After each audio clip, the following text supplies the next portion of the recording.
여자는 백, 남자는 가방. 똑같은 의미를 하나는 영어, 하나는 우리말로 표현했을 뿐인데 뭔가 다른 느낌이 듭니다. 잘 모르겠다고요? 그렇다면 이 단어를 바꿔보면 이해가 가실 겁니다. 여성에게 가방이라는 말은 여전히 잘 어울리지만 남성에게 백이란 말은 어울리지 않는 느낌이 듭니다. 그 이유는 바로 패션을 좋아하실 여러분 반갑습니다. 학교나 직장을 다닐 때, 주말 나들이를 나갈 때, 설레는 여행을 떠날 때 여러분은 어떤 가방을 들고 나가시나요? 그것이 다 같은 가방이라면 여러분이 들고 나가는 그것은 백이 아니라 가방의 이미지에 가깝습니다. 그 이유가 귀찮아서일 수도 있지만 하나의 가방이 다양한 상황, 장소, 용도에 쓰이려면 그 가방은 어느 하나 모자란 곳이 없는 맞는 가방이어야 합니다. 이런 이유 때문에 우리는 반팔티를 고르는 기준보다 더 까다로운 기준으로 가방을 고릅니다. 오늘의 브랜드는 감성 하나로 이 모든 기준을 깨버릴 수 있지만 여러분이 가방을 고르는 기준으로 이 브랜드의 가방을 평가해 보았습니다. 과연 이 까다로운 기준을 통과할 수 있을지, 블루드쇼프의 가방이 진짜 그 기준에 부합하는지 그 결과는 여러분이 직접 보고 판단해 보세요. 브랜드, 다방면으로 오래 쓸 가방인데 어떤 브랜드인지 확인을 안 할 수 없겠죠. 블루드쇼프는 2009년에 설립된 진짜 프랑스 브랜드입니다. 남자의 손목시계를 탄생시킨 브랜드 까르티에, 미국 럭셔리 시계 브랜드 IWC 같은 명품 시계 브랜드들이 속해 있는 리치몬드에서 가죽과 시계를 다뤘던 프랑스인이 창립한 브랜드입니다. 그런데 경력 있는 프랑스인이 브랜드를 만들었다고 진짜라는 수식어를 붙이진 않았겠죠. 진짜라고 말한 이유는 그들이 가방을 만드는 제작 과정에 있습니다. 많은 브랜드가 국적을 강조하면서 막상 생산은 비용이 가장 적게 드는 나라에서 이루어집니다. 그가 일하던 곳도 예외는 아니었죠.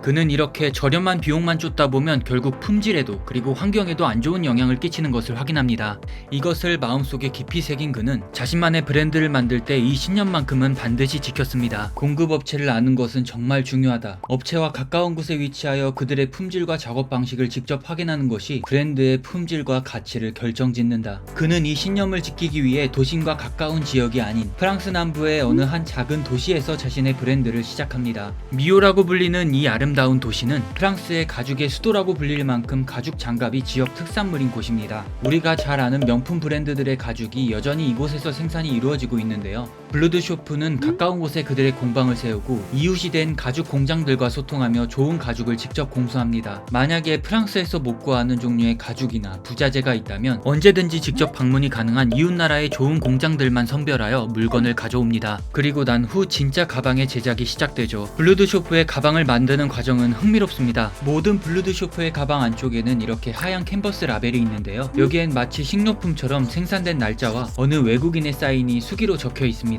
그런데 왜 한 사람의 이름만 적었는지 의문이 들지 않나요? 보통 대형 공장들은 생산성과 효율을 위해 제작 과정이 분업화되어 있습니다. 하지만 블루드쇼프는 가죽을 선택하는 것에서부터 가방을 완성하기까지 한 장인이 전부 도맡아 합니다. 생산 효율은 떨어질지언정 가방 하나하나에 장인의 책임과 애정이 담겨 있죠. 이러한 제작 방식 덕분에 뛰어난 장인 정신과 산업 노하우를 갖춘 프랑스 기업들에게만 주는 살아있는 문화유산 회사라는 타이틀을 프랑스 정부로부터 수여받습니다. 사인이 적힌 이 라벨은 장인의 이름을 걸고 가방의 품질을 보증한다는 증표입니다. 내구성, 출퇴근을 할 때 매일 들고 나들이를 갈 때는 맨바닥에 내려놓기도 하며 여행할 때는 갑작스러운 비를 맞을 수도 있습니다. 이런 모든 상황을 버텨내려면 역시 소재가 좋아야 합니다. 블루드쇼프는 앞서 말씀드렸다시피 프랑스와 이웃나라 이탈리아에서 공수한 가죽과 바다 건너 영국에서 공수한 면직물을 사용합니다. 먼저 가죽을 보겠습니다. 여기 보이는 가방이 전부 풀그레인 베지터블 가죽으로 만들어졌습니다. 어려운 말처럼 보이지만 하나하나 살펴보면 쉽습니다. 사람을 포함한 동물들은 신체가 피부로 덮여 있습니다. 이런 피부는 우리에게 여러 위험으로부터 보호해주는 갑옷 같은 존재인데요. 그러니 외부에 노출된 겉피부가 밀도가 높아 단단하고 속으로 들어갈수록 장기를 보호하기 위해 조직이 성글고 약합니다. 이 밀도가 높은 바깥쪽 피부만을 사용한 가죽, 그것이 풀그레인이죠. 그렇다면 이 앞에 베지터블은 뭘까요? 베지터블은 식물을 재료로 가죽을 가공했다는 의미인데요. 이것을 이해하려면 무드질이라는 과정을 아셔야 합니다. 동물의 피부를 그대로 두면 세균과 곰팡이로 악취가 나고 썩기 시작합니다. 이것으로부터 자유로워지기 위해 피부를 화학적으로 반응시키는 과정이 필요한데요. 그것이 바로 무드질, 태닝입니다. 가죽과 화학 반응을 하는 물질로 크롬을 쓰면 크롬 가죽, 나무 껍질 같은 식물을 쓰면 베지터블 가죽이라고 부르는 것이죠. 베지터블 가죽은 가죽 중에서도 희소성이 높은 편입니다.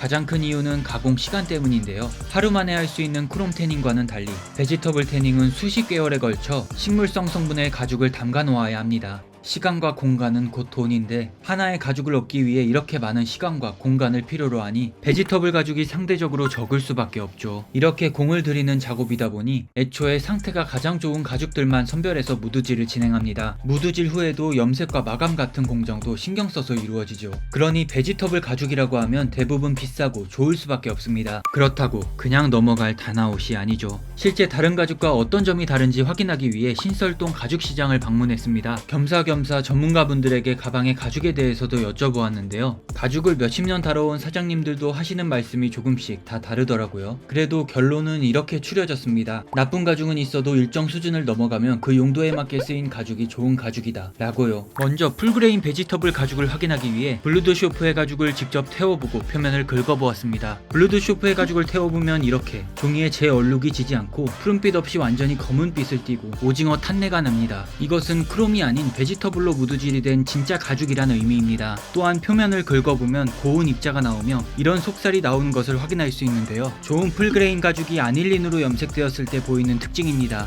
추가로 끓는 물에 넣어서 확인하는 방법도 있는데요. 베지터블 가죽만 염색물이 빠지고 변형이 일어나는 것을 확인할 수 있습니다. 진짜 가죽으로 판별됐으니 이제 용도에 적합한지 확인해봐야겠죠. 우선 가장 쉬운 가죽의 두께부터 보겠습니다. 가죽의 두께는 기본적으로 어느 부위냐에 따라 그리고 가공에 따라 달라지는데요. 블루드쇼프의 가죽의 두께는 2.4에서 3mm 정도로 가죽 시장에서 파는 풀그레인 가죽 중에서도 가장 두꺼운 편에 속합니다. 인위적으로 표면을 덮어 두꺼워진 가죽이 아닌 풀그레인 층으로만 이 두께를 이루고 있다는 것이 의미가 있죠. 조금은 투박하더라도 밀도가 높고 두꺼운 가죽이 무거운 짐을 버텨내는 데 적합합니다. 다음은 가죽의 표면입니다. 블루드쇼프의 가죽 가방은 이렇게 자글자글한 주름이 보이는데요. 얼핏 보면 패턴이 일정하여 사람이 찍어낸 무늬라고 오해하실 수 있습니다. 하지만 이것은 자연스럽게 생긴 주름입니다. 진짜 인위적으로 찍어낸 가죽과 비교해보면 바로 알 수 있습니다. 페블 가죽이라고 불리는 인조 표면은 어딜 보아도 패턴이 일정합니다. 반면에 자연스럽게 생긴 가죽의 주름은 부위별로 차이가 보입니다. 실제 가죽이 부위마다 두께와 밀도가 다 다르고 공정을 거치며 생긴 주름이기 때문이죠. 블루드쇼프의 가방에서 주목할 점은 눈에 가장 잘 들어오는 앞면과 플랩은 일정한 주름을 가진 부위를, 잘 보이지 않는 뒷면과 옆면의 가죽은 주름이 일정하지 않은 부위를 사용했다는 것입니다. 장인한 분이 처음부터 끝까지 책임지고 만드는 블루드쇼프만의 생산 방식 덕분이죠. 표면에는 주름 말고도 또 다른 특징이 있는데요. 손가락으로 이렇게 밀어보면 보이는 특징입니다. 가방의 가죽은 이렇게 광택과 하얗게 올라온 것이 보입니다. 이것은 가죽에 오일이 스며들었다는 증거인데요. 이렇게 오일을 머금은 가죽은 오래 쓸수록 사용감이 드러나는 장점이 있습니다. 손을 많이 타는 가방은 손에서 나오는 유분과 들고 다니는 짐에 따라 이런 식으로 변화가 일어납니다. 오래 사용한 좋은 가죽에서만 볼 수 있는 이런 고색의 멋을 파티나라고 하죠.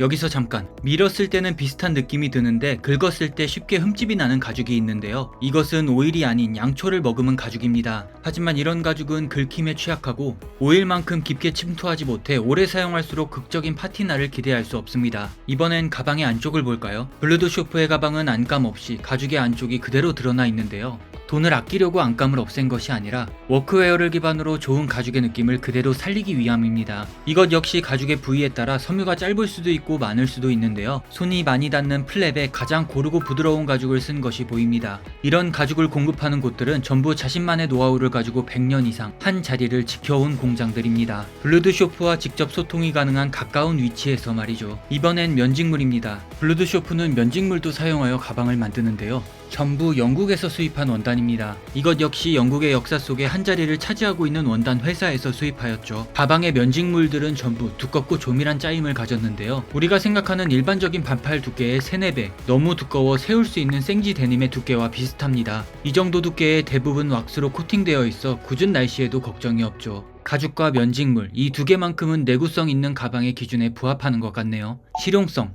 가방의 실용성은 수납 공간, 잠금 방식, 매는 방식 등과 관련이 있습니다. 이건 당연히 모델에 따라 다 다릅니다. 블루드쇼프에는 정말 다양한 모델들이 존재하는데요. 대부분 워크웨어를 기반으로 디자인된 가방들입니다. 사실 블루드쇼프라는 이름도 산업혁명 시절 증기기관차 노동자들이 입던 파란색 작업복을 의미하는 단어입니다. 이 중 충분한 수납 공간과 특별한 장점이 있는 모델들로 추려보았습니다. 첫 번째, 이클레아. 우리나라에서 전통적인 책가방이라 하면 이런 걸 떠올린다면 유럽인들이 떠올리는 책가방은 바로 이 사첼백입니다. 영화 속 멀끔히 차려입은 영국 학생들이 메고 다니는 이 가방은 수세기 전부터 존재해왔습니다. 옆으로 긴 직사각형 형태와 멜 수 있는 가죽끈이 있고 두 개의 벨트 형식으로 여닫을 수 있는 플랩, 그 플랩 위로 작은 손잡이가 있다는 것이죠. 열 때마다 두 개의 벨트를 풀어야 한다고 오해할 수 있는데 벨트는 길이 조절용일 뿐 둥근 리벳으로 간편하게 여닫을 수 있습니다. 수납 공간을 보면 가운데에 푹신한 펠트지가 있는데요. 노트북이나 아이패드를 안전하게 보관할 수 있도록 만든 공간입니다. 위에는 가죽 스트랩이 있어 고정할 수 있죠. 그리고 모든 블루드쇼프의 가방에서 볼 수 있는 특징이 있는데요. 앞쪽 혹은 뒤쪽에 있는 두 개의 스냅 버튼입니다. 탈부착이 가능한 포켓을 붙일 수 있는 장치입니다. 작은 물건을 떨어뜨릴 수도 있는 가방의 단점을 보완한 시스템입니다. 기본적으로 장인의 사인이 적힌 캔버스 지퍼백이 부착되어 있고요. 이것을 대신할 수 있는 포켓이 많은 지퍼백과 따로 들고 다닐 수 있게 만든 펠트로 된 파우치도 크기별로 있습니다. 라자드, 이 가방의 수납 공간은 하나로 14인치 맥북이 들어가는 크기입니다. 라자드의 매력은 바로 이 어깨끈인데요. 두꺼운 베이지색 면직물에 음각으로 로고를 새긴 가죽 패치는 이 가방에서만 볼 수 있습니다. 뒷면에는 이렇게 가죽 끈이 보이죠. 어깨끈을 고정시키는 역할뿐만 아니라 캐리어 손잡이를 통과시켜 휴대하도록 만든 디테일입니다. 제포, 직장인, 학생들에게 적합한 브리프 케이스입니다. 이 가방은 다른 가방들과 조금 다른 특징들이 보입니다. 몸을 쓰는 블루 카라의 워커들이 아닌 사무직의 화이트 칼라 워커들을 위한 가방이기 때문인데요. 가죽 본연의 느낌을 살리기 위해 단면을 그대로 둔 다른 가방들과 달리 제포만 가죽의 모서리를 페인트로 마감했고요. 서류와 노트북이 들어가는 안쪽은 면직물과 펠트를 사용했습니다. 내용물을 보호하기 위한 의도도 있지만 무게를 줄이기 위함도 있습니다. 4개의 수납 공간 모두 이 두꺼운 가죽을 쓴다면 당연히 엄청 무거워지기 때문이죠. 수납 공간은 16인치의 맥북 프로가 딱 들어가는 크기입니다. 가장 뒤쪽 포켓에는 신기하게 아래쪽에 지퍼가 달려 있는데요. 해외 출장이나 여행을 갈 때 캐리어 손잡이에 끼울 수 있도록 한 디자인입니다. 다른 무엇보다 제포의 매력은 가방의 정면인데요. 엄청난 두께의 가죽 부분을 사용한 플랩과 이 플랩을 잠가주는 버클입니다. 시계에서 볼 수 있는 자잘한 무늬의 기요시의 패턴과 블루드쇼프의 각인이 새겨진 이 버클이 다른 브리프 케이스에서 느끼기 힘든 세련됨을 느끼게 하죠. 바자,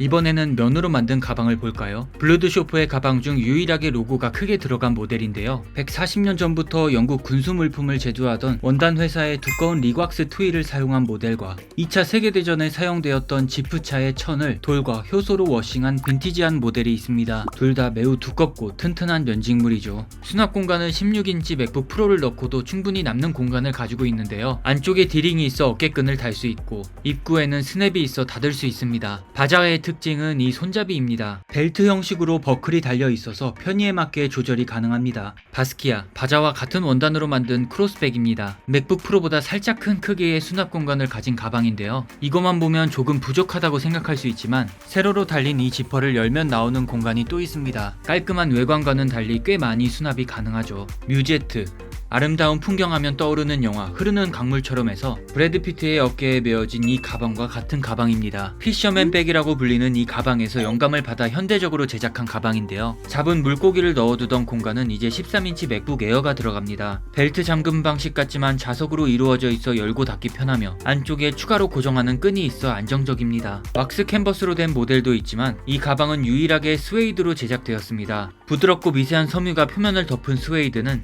촉감뿐만 아니라 빈티지한 감성을 더해주죠. 여기까지 보셨다면 아마 블루드쇼프의 모든 가방들에서 발견되는 공통점을 알아차리셨을 텐데요. 바로 이 남색 컬러와 빈티지한 금속 부자재입니다. 지퍼의 이 부분이나 탈부착이 가능한 지퍼백, 펠트의 색과 제포의 안감, 원단의 바이어스 마감까지 전부 남색으로 되어 있습니다. 가방의 컬러와는 상관없이요. 그 이유는 이 남색이 블루드쇼프의 브랜드 컬러이기 때문입니다. 금속 부자재도 전부 빈티지한 느낌이 나는 소재로 통일되어 있는데요. 이것은 가죽과 어우러지도록 전부 손으로 직접 갈고 닦아서 광을 낸 황동 부자재입니다. YKK라고 각인된 이 지퍼 역시 연마된 황동으로 만들어졌죠. YKK 지퍼가 다 똑같은 지퍼라고 알고 계신 분들은 조금 당황하셨을 텐데요. YKK 지퍼에도 등급이 있습니다. 가방에 쓰이는 모든 지퍼는 YKK의 최상위 메탈 지퍼 중 하나인 엑셀라 지퍼입니다. 범용성, 여기까지 설득이 되었다 하더라도 마지막 관문을 통과하지 못하면 결국 선택받지 못할 겁니다. 마지막 관문, 아름다움입니다.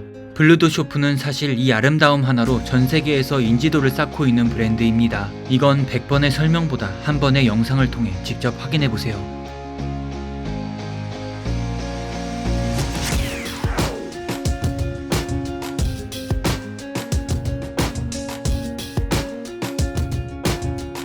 어떤가요? 여러분이 생각하는 아름다움에 부합하나요? 그리고 여러분이 가방을 고르는 모든 기준을 통과했나요? 판단은 전적으로 여러분에게 있습니다. 오늘도 긴 이야기 끝까지 봐주셔서 정말 감사합니다.